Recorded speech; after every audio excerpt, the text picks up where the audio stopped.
کہ انڈیا کی اگر بات کریں رشیا کے ساتھ اگر امپورٹ ایکسپورٹ کی, رشیا سے آئل لینے کی, پاکستان کی اگر بات کریں رشیا سے آئل لینے کی, تو انڈیا کو بھی روکا گیا یا پریشرائز کیا گیا کہ آپ نے آئل نہیں لینا, پاکستان کو بھی روکا گیا, لیکن پاکستان تھوڑا سا ڈر گیا یا مطلب نہیں لے پایا. انڈیا نے آئل بھی لیا, اور اب ویسٹرن میڈیا نے یہ بولا جب ان کے فارن منسٹر سے پوچھا ہے کہ آپ رشیا سے آئل کیوں لے رہے ہیں, تو اس پر انہوں نے بولا ہم اپنی پبلک کا سوچیں گے, جہاں پر ہمیں انڈیا کی جنتا کا, انڈیا کی پبلک کا فائدہ نظر آئے گا ہم امپورٹ یا ایکسپورٹ ضرور کریں گے. پاکستان ایسا کیوں نہیں کرتا؟ میرے خیال میں تو پاکستان اس لیے ایسا نہیں کرتا نا کہ پاکستان اتنا ایک پاورفل کنٹری نہیں ہے. انڈیا ایک بہت بڑی ڈیموکریسی ہے, اور India import wise U S کے اوپر ڈیپینڈنٹ نہیں ہے. پاکستان بہت زیادہ چیزیں امپورٹ کہہ رہا ہوں, ایکسپورٹ وائز پاکستان بہت زیادہ چیزیں ایکسپورٹ کرتا ہے یو ایس کو. یو ایس امپورٹ کرتا ہے, ایکسپورٹ کرتا ہے یو ایس کو, امپورٹ نہیں کرتا یو ایس سے اتنا. ایکسپورٹ پاکستان کا نا, ایکسپورٹ اور امپورٹ کا جو فرق ہے نا, وہ واحد یو ایس ہے جو فائدے میں ہے. باقی کسی ملک سے پاکستان امپورٹ میں اور ایکسپورٹ میں فائدے میں نہیں ہے, ڈیفیسٹ میں, نقصان میں. تو ہمیں یہ ہے کہ اس وجہ سے نا یو ایس کا ہم پہ ہمیشہ سے پریشر رہتا ہے, اور ہمارے مطلب ادارے بھی آپ کے سامنے ہی ہیں کیسے ہیں. ادارے بھی ہمارے پریشر میں آ جاتے ہیں. ہماری اسٹیبلشمنٹ کو کہا جائے گا کہ جی آپ یہ کام کریں, یہ کرنا ہے, یہ نہیں کرنا ہے. اسٹیبلشمنٹ کو جو اشارہ دیا جاتا ہے اسٹیبلشمنٹ اسی اشاروں پہ آگے اشارہ یو ایس کی طرف سے دیا جاتا ہے. یو ایس کی طرف سے دیا جاتا ہے. کہ آپ دیکھیں نا کہ یو ایس نے انڈیا کو بھی اشارہ دیا, جس طرح کہ آپ نے کہا کہ انہوں نے ان کے فائنانس میں وہ فارن منسٹر سے پوچھا بھی انہوں نے, تو انہوں نے کہا کہ جی ہم خود مختار ملک ہیں اور ہم پہلے اپنے لوگوں کا سوچتے ہیں. بالکل.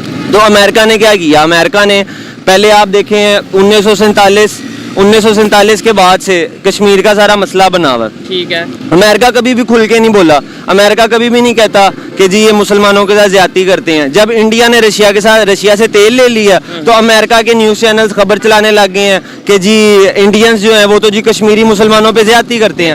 یہ اسٹیٹمنٹ ڈائریکٹلی یا انڈائریکٹلی ان دنوں میں آئی, اور یہ ادھر سے یہ نہیں اندازہ ہوتا کہ یو ایس کی اگر بات کریں وہ جسٹ لڑا رہا ہے انڈیا یا پاکستان کو, اور جہاں پر اسے فائدہ نظر آتا ہے اس کے ساتھ وہ ہو جاتا ہے. ہاں نہیں, انڈیا پاکستان کو تو یو ایس تو نہیں لڑا رہا, یو ایس پاکستان کو یا انڈیا کو کسی سے نہیں لڑا رہا. افغانستان کا آپ کہہ سکتے ہو افغانستان سے لڑا رہا ہے. انڈیا کے ساتھ تو ہمارے اپنے ایشوز ہیں, شروع سے اپنے ایشوز ہیں. وہ ہمارے زیادہ تر بھی وہ ہمارے اسٹیبلشمنٹ کی وجہ سے ہیں. آپ نارمل پبلک کو دیکھیں, مجھے پرسنلی انڈیا سے کوئی مسئلہ نہیں ہے, سمجھ رہے ہیں. وہ ہمارے بارڈرز کے حد تک. آپ کو انڈیا سے کوئی مسئلہ ہے؟ نہیں سچ ہے, ایسا کوئی آپ کو کوئی مسئلہ ہے؟ نہیں. مطلب زیادہ تر پبلک سے پوچھیں گے, میں اپنی بات کرتا ہوں, مجھے بھی کوئی مسئلہ نہیں ہے. وہاں پہ بھی انسان ہے, یہاں پہ بھی انسان ہے, اور دوسرے نمبر پہ نیبر ہے, نیبر کے ساتھ ریلیشن بہتر نہ ہو تو ہم آگے بڑھ ہی نہیں سکتے. تو اگر آپ دیکھیں کہ انڈیا سے ہمیں کوئی مسئلہ نہیں ہے, لیکن پھر بھی آپ کے نیوز میڈیا, آپ کے نیوز چینل سب ہر وقت پروپوگیٹ کرتے رہیں گے. مطلب کیا, ایک آپ سب سے بڑی بات نوٹ کریں, جب ہمارے ملک کے اندر آرمی گندی ہوتی ہے نا, یا اسٹیبلشمنٹ گندی ہوتی ہے, ہمارے بارڈر پہ مسئلے شروع ہو جاتے ہیں. ہمیں ساتھ یہ دکھانا شروع کر دیا جاتا ہے کہ نا آرمی کتنی ہمارے لیے اہم ہے. ہم تو آرمی کے اسٹیبلشمنٹ کے فوج کے بغیر ہم سانس ہی نہیں لے سکتے. ایسا نہیں ہے, بنگلہ دیش بھی پاکستان ہی تھا. بنگلہ دیش آج آرمی کو 400 ارب بجٹ دے رہا ہے, ایجوکیشن کو 800 ارب بجٹ دے رہا ہے. ہم آرمی کو 1600 ارب بجٹ دے رہے ہیں, ایجوکیشن کو ہم 8 ارب بجٹ دے رہے ہیں. تو وہ بھی پاکستانی تھا, ان کو تو ایسے دفاع کی ضرورت کبھی نہیں پڑی جیسے دفاع کی ہمیں ضرورت ہے, اور ہمیں تو وہ دفاع نظر بھی نہیں آتا. آپ دیکھو, ہم تو کبھی کوئی جنگ بھی نہیں جیتے. تو باقی جو اوور آل سارا مدعا ہے وہ یہی ہے کہ یہ اسٹیبلشمنٹ کا زور ہے. یہ حکمران بھی اگر نہیں لے سکے, مطلب میں یہ نہیں کہتا کہ پی ڈی ایم کی حکومت نے نہیں لیا, جو بھی حکومت نے نہیں لیا, جو بھی گورنمنٹ ہو, ان کے اوپر جو زور ہے نا, جو دباؤ ہے, وہ اسٹیبلشمنٹ کا ہی ہوتا ہے. اسٹیبلشمنٹ نے اگر آپ کو اجازت دے گی کہ آپ رشیا سے تیل لو تو آپ لوگے, نہیں دے گی تو آپ نہیں لوگے. یہ بھی ایک پرانا ٹائم تھا کہ وہ اجازت دیں گے تو رشیا سے. اب رشیا بھی کہہ رہا ہے بھائی پاکستان کے لیے آئل موجود نہیں ہے. اب یہ تو پرانی بات ہو گئی. یہ گئے ہیں نا, اب یہ پروپیگنڈا, ہر چیز کا پروپیگنڈا. رشیا نے کہا ہے کہ ہم تیل دے دیتے ہیں, لیکن ہم تیل آپ کو اسی ریٹ پہ دیں گے جس ریٹ پہ باقی ملکوں کو ہم ڈسکاؤنٹ پہ, جس ڈسکاؤنٹڈ ریٹ پہ ہم باقی ملکوں کو دے رہے ہیں. یہ کہہ رہے تھے کہ جی ہمیں آپ 30% 40% ڈسکاؤنٹ دیں. وہ رشیا آپ کو تب آفر دے رہا تھا جب رشیا کی جنگ شروع ہوئی تھی, اور رشیا کے پاس خریدار تیل کا ختم ہو گیا تھا. اب تو رشیا آدھی دنیا کو تیل بیچ رہا ہے. اب ہم رشیا سے تیل لینے چلے گئے اور ہم کہہ رہے ہیں کہ جی ہمیں وہ 30-40% دے. رشیا تو جتنا پروڈیوس کر رہا ہے وہ آلریڈی بیچ رہا ہے. وہ صرف سال پہلے مسئلہ تھا جب ان کا جنگ کا مسئلہ شروع ہوا تھا, تب یورپین ممالکوں نے اور بھی بہت ملکوں نے رشیا سے تیل لینا چھوڑ دیا تھا.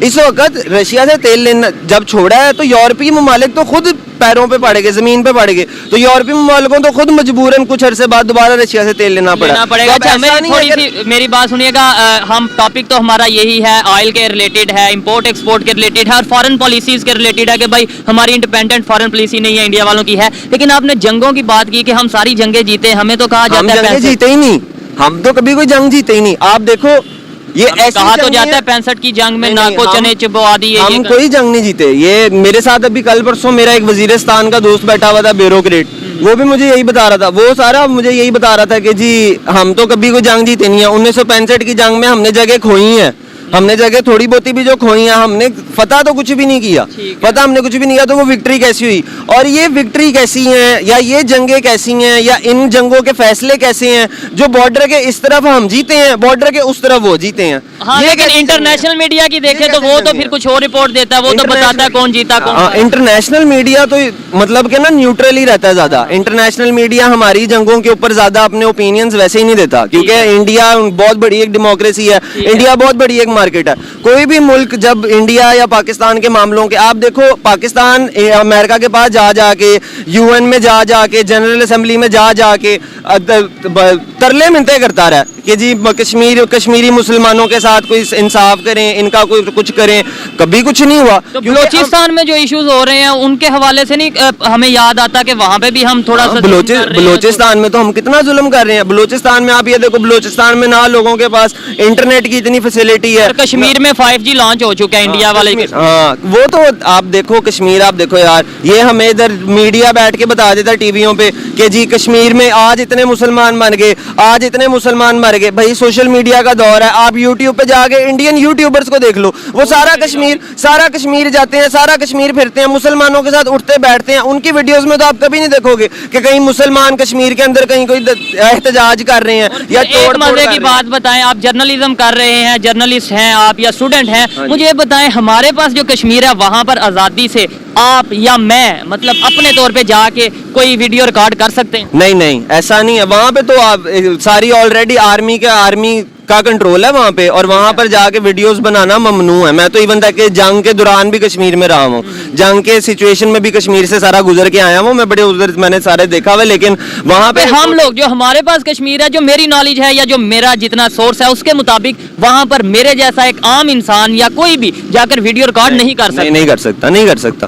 وہاں پہ کہتے ہم یہ ہیں کہ انڈیا میں جو کشمیر ہے وہاں پہ میڈیا بلیک, وہاں پہ آپ کشمیر جا کے آپ کشمیریوں کو ملو, کشمیریوں سے پوچھو یار آپ لوگ کیا چاہتے ہو. کشمیری تو آپ کے ساتھ بھی نہیں رہنا چاہتے, پاکستان کے ساتھ بھی نہیں رہنا چاہتے. ان کو بھی آپ نے اس طرح سے فیسلٹیز یا اس طرح سے ان کے رائٹس پرووائڈ نہیں کیے, ایجوکیشن نہیں, ہیلتھ نہیں دی. وہاں پہ آپ دیکھو آپ کو دور تک اسکول ہی نہیں ملتے.